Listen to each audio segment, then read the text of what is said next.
So it's time at last for another video. I always enjoy making these videos so much, but you know what? I do not live in a production studio. And my office is always in a big, huge clutter because I'm working on the Bassa hymnal, I'm working on the Bassa dictionary, and talking to people online. I'm practicing my music all the time, because without practice, these videos will never happen.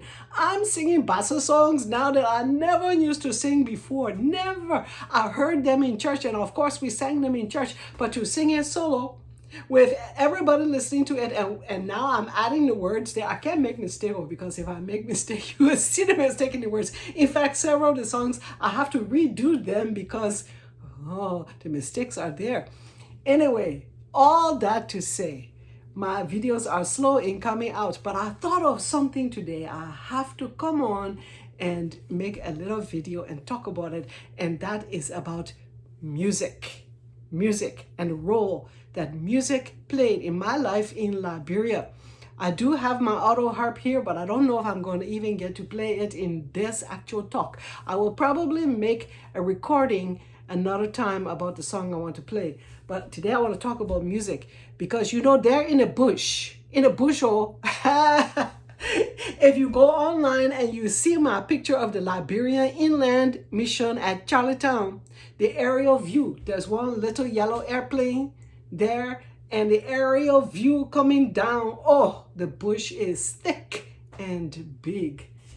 There in that bush, we had so much stuff.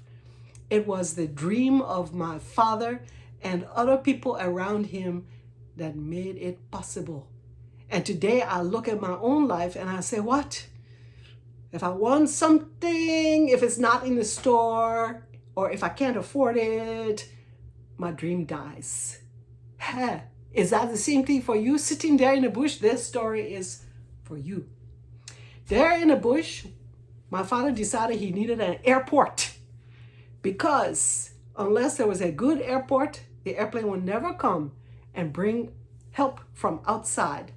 And it will never come to take patients in the clinic that the nurses couldn't deal with, to take them out to the hospital in Monrovia.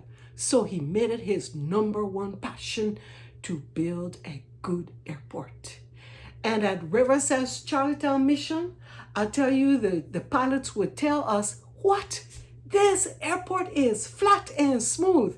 Where you get a bulldozer to cut such an airport? You know what my father did? He had the idea. Somebody else had to do the work.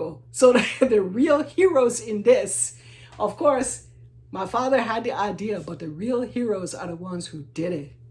He got one big, heavy, old wooden door. I don't know where the door came from. Where are you going to have a big door like that on a house in the bush? Anyway, I don't know. But as the story goes, it was a big, heavy wooden door. Somehow he connected straps to the door. And then the guys came. They put the straps over their shoulder. I don't know if they put weight on the door or what. All they did, I don't know the details. But that airport was leveled and smoothed by men pulling a wooden door up and down and up and down. You can ask anybody who might remember those days. The story will all be the same. A wooden door was used to smooth that airport. And because they did that, people who are suffering in the clinic were able to be carried out on the airplane to the hospital where they received treatment, and they were able to get better by the grace of God. And also, because of that, we as a family had all kinds of musical instruments in our house that should never have been found in the jungle bush. I'm telling you, we had a piano. A piano? What? Yeah, a piano. We had an electronic organ. Somebody came to visit us from Canada, And when she went home, she wrote back to us. She said, you know, all the time I was in Liberia, I was trying to figure out what kind of instrument the Hudson family did not have.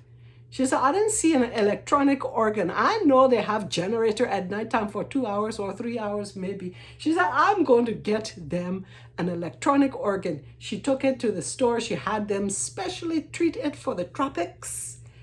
And she sent it to us. And she told us, we were laughing. We said, what? That's going to be, you know, that mouth organ, harmonica thing? What kind of thing? What kind of organ this? It came a full set of foot pedals for the bass and 2 keyboards, and it had a rhythm section on it and all kinds of stuff. That lady, she bless us all. And when we were playing our music there, and then we came back to Canada, we just fit right in. We knew all about that kind of thing, even way back there in, I guess it was the 70s. The 70s, yeah. 1970. Did they even have electronic organ? Okay. Then we had guitars. We had mandolin. We had a violin, but the violin did not last. The weather just took it apart. But then back in Germany, okay, so these had nothing to do with my father, my family. This had to do with the nurses in the clinic. As you know, all of them came from Germany. And those nurses, their churches in Germany, there was somebody who owned a band. And that person in the band, he went about and he collected all the old instruments that people didn't want to use anymore. He collected it, he sent it to us. And my father took those instruments, they were bang up, so you wouldn't think they would be good even to make finger ring. But he took those instruments because he was a musician himself. He saw the value of instruments. And he took those instruments and he banged it out until it was smooth. The trumpets, the baritone, and even a tuba and a trombone. He took them and he just made them beautiful. And he was able to fix the valves and everything. That man could do many things. He had a lathe in his shop that if he was working on a motorcycle or a truck or even an instrument and he needed a metal part that he couldn't just hop in his car and go to the store to buy. He looked at it, he lay down on the couch, he thought about it. And when he got up in half an hour's time, he went out the door, he made the part. And then he fixed the instrument or the engine, whatever it was he made the part for.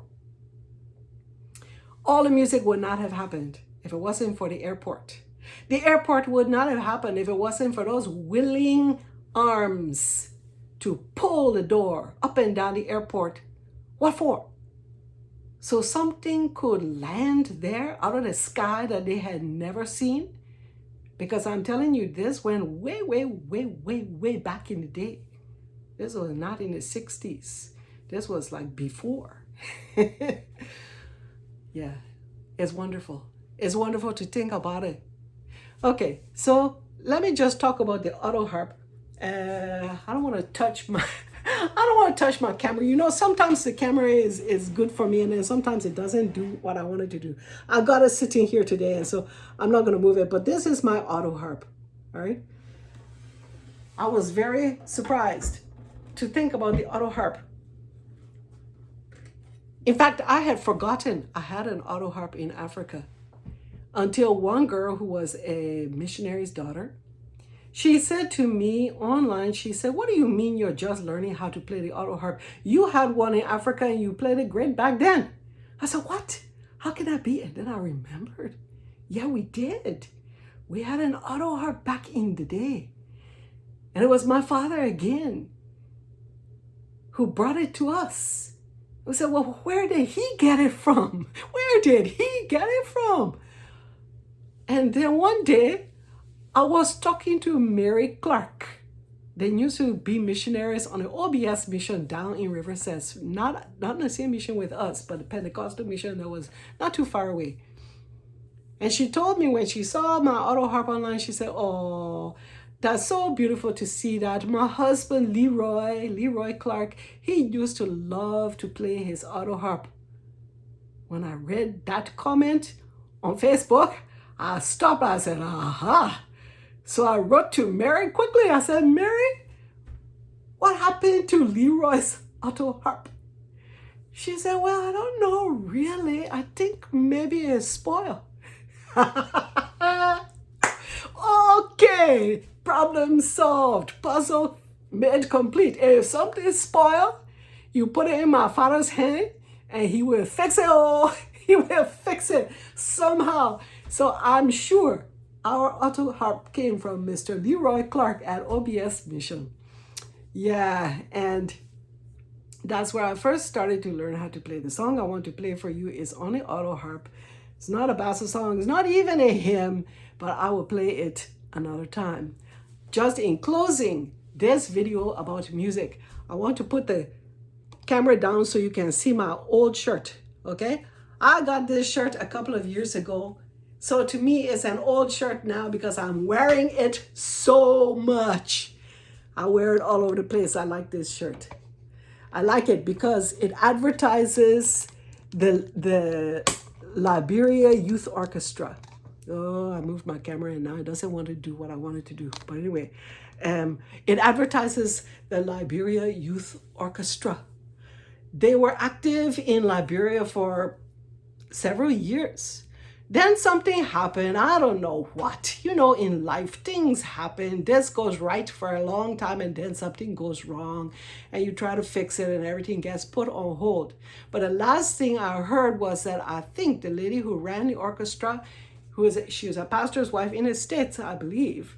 I think she's hoping to get back there someday. But even if she does not, her presence in Liberia with the orchestra was one of the things that encouraged me in thinking that, well, if she can do her part, maybe I can do my part with my guitar and my singing. So the question comes back, what part can you do? What part can you do? Right there in the bush, right there in Monrovia or Buchanan, right there in Nimba County, anywhere you are in Liberia, what can you do today to make your life just a little bit better?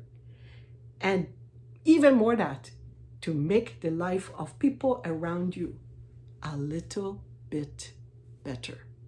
If those guys generations ago could pull a door up and down, first of all, they cut the trees down, okay? And then they removed the roots. Yeah. And then they leveled the thing with an old door. If they can do that, so can you. So can I. We can just do it. By the grace of God, He will strengthen us. He will give us ideas. He will give us hope. He will give us strength. Come on, team. Let's go. Let's go. Okay. This is a long video. I'm going to turn it off. I don't know how many people will watch it to the end, but that's it for today. And tomorrow, hopefully, I'll be back to play my auto harp for you. Bye for now.